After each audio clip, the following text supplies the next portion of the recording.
a question for you. You've been around sports for a long time. Wait a minute. You could get 2 for 1 here. No. You could get Jones and Johnson. Wait a minute. Jimmy might be setting up Jerry here. Well, maybe. No. Maybe Is he setting him up? This is no. Oh, what an opportunity. That could have been the first Super Bowl 2 for 1 celebration back. Can you get the owner? Is that allowed? I guess if you're on the sideline, you're fair game. They got him as Kelly throws complete underneath. And it's Bill Brooks for a first down as Buffalo tries to at least get a cosmetic score here at the end of the game. Newton's holding him. So that's a long. Oh, he sees it. Newton, that's a 10-yard penalty. Newton, I saw him holding. No flag. Got away with one. Jimmy has caught on, hasn't he? Oh, it's tough to miss that here. One swipe of the hand, and it'll be ready for the prom. 38 seconds to go. And for Buffalo, there you go. Trailing 30-13. Bills on the tackle. Who messes this? Oh, Emmett gets him. Well, this has become a deja vu. Emmett Smith. He's the one man who do anything he wants. So Coach John. That's with 2 plays remaining. No, it's down to 4th down. Only 1.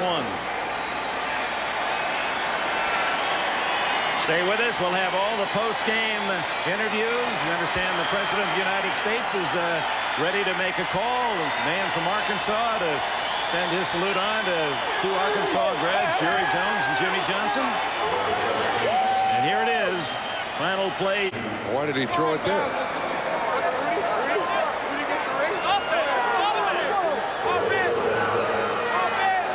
For Jerry Jones, he was talking with us the other day, and he said, my attitude is peak on peak. I'm going to build my own Alps. I'm not going to just stop with 1 championship. We'll get 2 this time, and they're already going to be planning for number 3.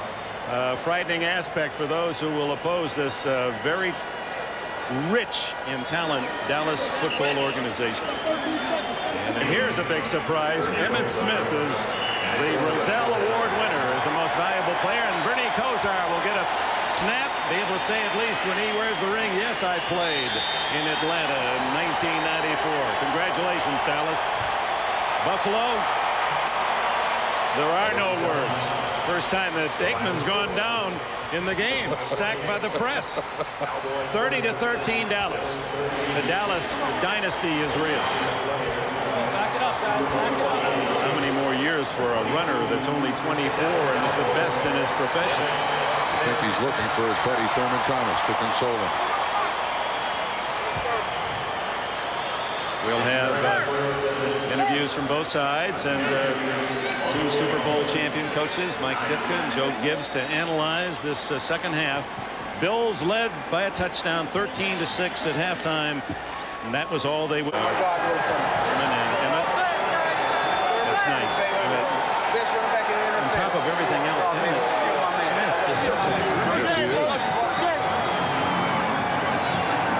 Emmett heard the words from Thurman, you're the best running back in the NFL. And Emmett then offered the same to Thurman Thomas. Well, that's kind, but perhaps not totally correct. Well, thank you for being with us around the country and around the world. The Dallas Cowboys are champions again, 10 straight wins by the NFC. For Bob Trumpy, this is Dick Enberg. Thank you for enjoying this Super Bowl XXVIII, and stay tuned for all the post-game activities.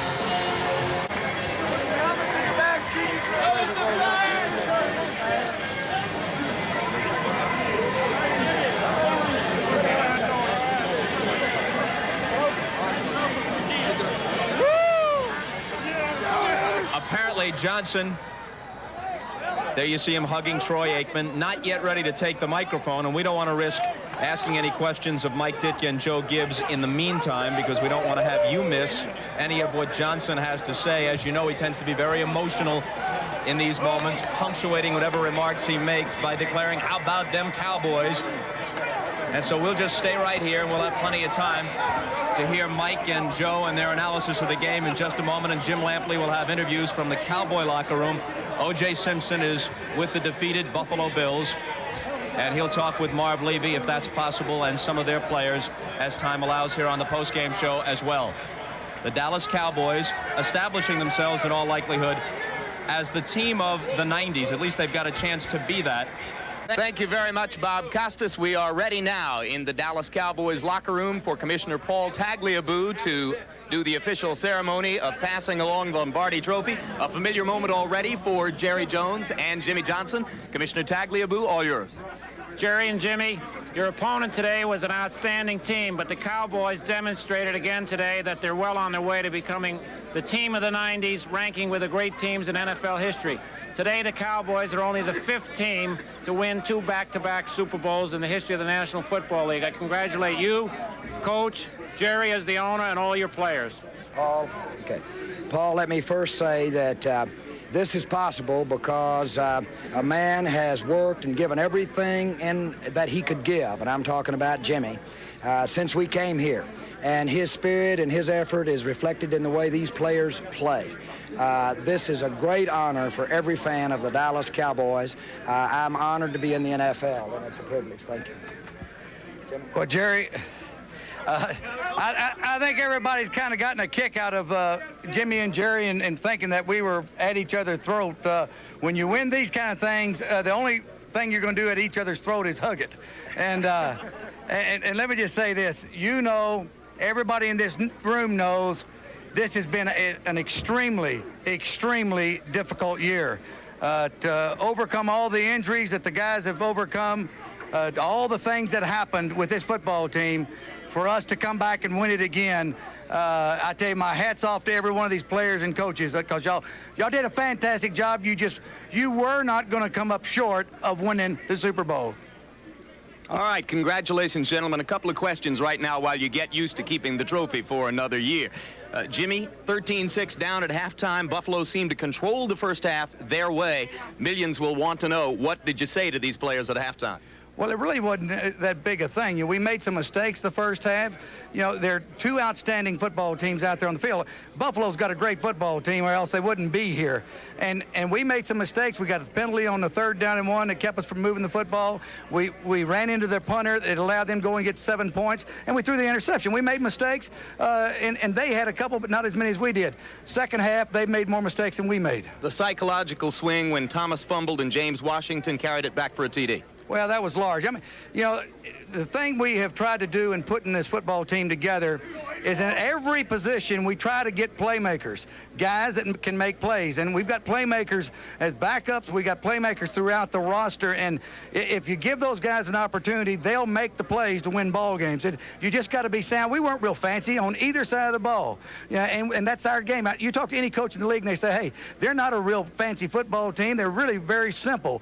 But if you put players out there that can make plays, it allows you to win a lot of games. A week ago, when this post-game celebration for Super Bowl XXVIII continues.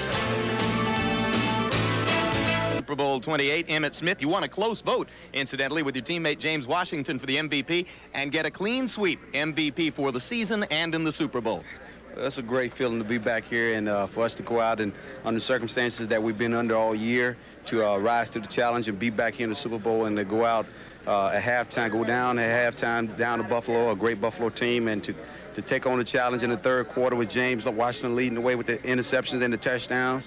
I mean, it's just a great effort by everybody. We're going to show 2 touchdown runs while we talk about this next question. Your numbers in the first half weren't bad, Emmitt, but it appeared you hadn't yet really had an impact on the game. Were you at all worried that that wasn't going to materialize today? Well, at the start, I didn't know whether or not I was going to be in the offense or not, because we was down to Buffalo, and I figured we was going to try to pass the ball to get back in it.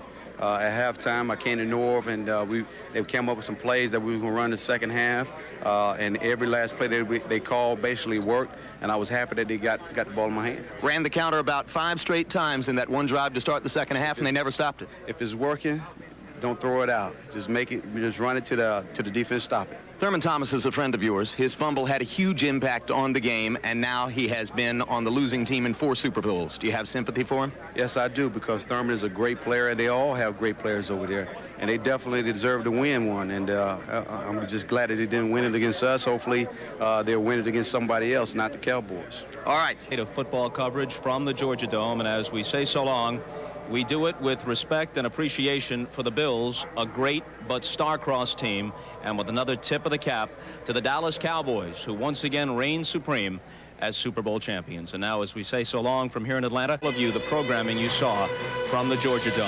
For everybody at NBC, good night.